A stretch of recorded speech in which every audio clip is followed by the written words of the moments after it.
kalau saya lihat memang ya lembaga survei yang dominan ini selalu memenangkan Ganjar Pranowo. Saya tidak tahu why, tapi itu bisa dengan mudah dijawab seandainya mereka mau disclose sumber dana mereka. Kalau sumber dana mereka dari oligarki yang mendukung Ganjar ya wajar.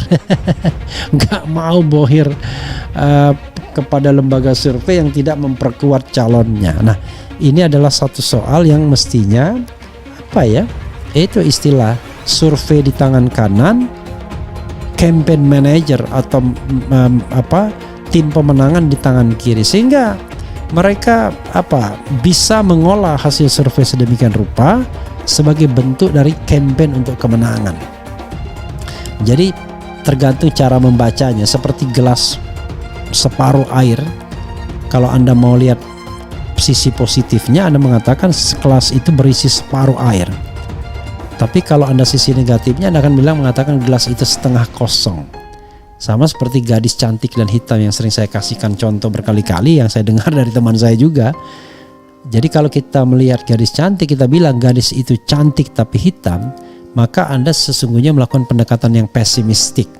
Tapi kalau Anda mengatakan gadis itu hitam tapi cantik, Anda melakukan pendekatan yang optimistik. Karena pada kasus yang pertama hitamnya yang Anda tonjolkan ya, tapi pada kasus kedua yang Anda tonjolkan adalah cantiknya. Untuk politik kita drop setiap hari. Kenapa? Karena digerogoti oleh arogansi, digerogoti oleh kehendak untuk menampung kekuasaan, digerogoti oleh ini 3 periode perpanjangan, penundaan segala macam. Kita nggak baca bahwa sejarah sedang berubah. Di mana-mana orang menginginkan perubahan.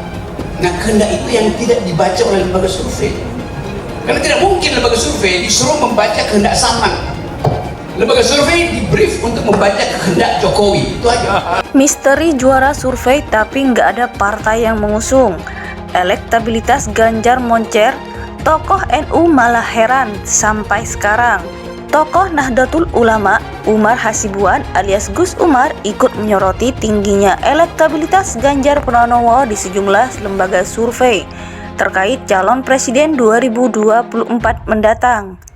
Ganjar sendiri belakangan ini memang kerap memuncaki elektabilitas di lembaga survei mengalahkan Anies Baswedan dan Prabowo Subianto. Ketiga nama itu selalu berkutat di 3 besar.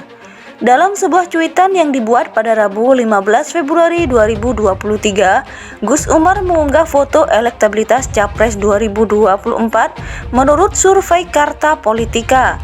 Hasilnya Ganjar, Anies, dan Prabowo kembali berada di 3 teratas. Ganjar sendiri menempati posisi pertama dengan angka 31,7%.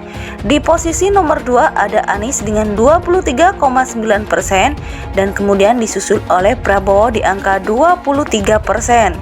Keempat tokoh selanjutnya ada Ridwan Kamil, Agus Harimurti Yudhoyono, Sandiaga Uno, dan Puan Maharani. Saat mengunggah hasil survei elektabilitas tersebut, Gus Umar kemudian memberikan sindiran karena tingginya angka untuk Ganjar.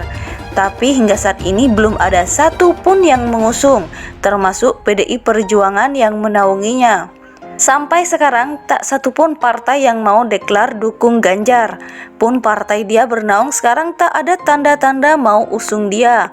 Ujarnya dikutip populis.id dari cuitan akun _Umar Hasibuan pada Jumat 17 Februari 2023. Cuitan itu kemudian menimbulkan berbagai macam komentar dari netizen, baik pro maupun kontra dengan sindirannya.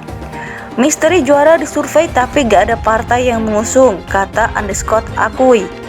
Mungkin tukang surveinya lagi bikin konten ngelawak, jadi ketawain aja kasihan. Imbu _ad. Sebuah keanehan yang nyata, survei tertinggi tapi gak ada peminat, tutur _kako.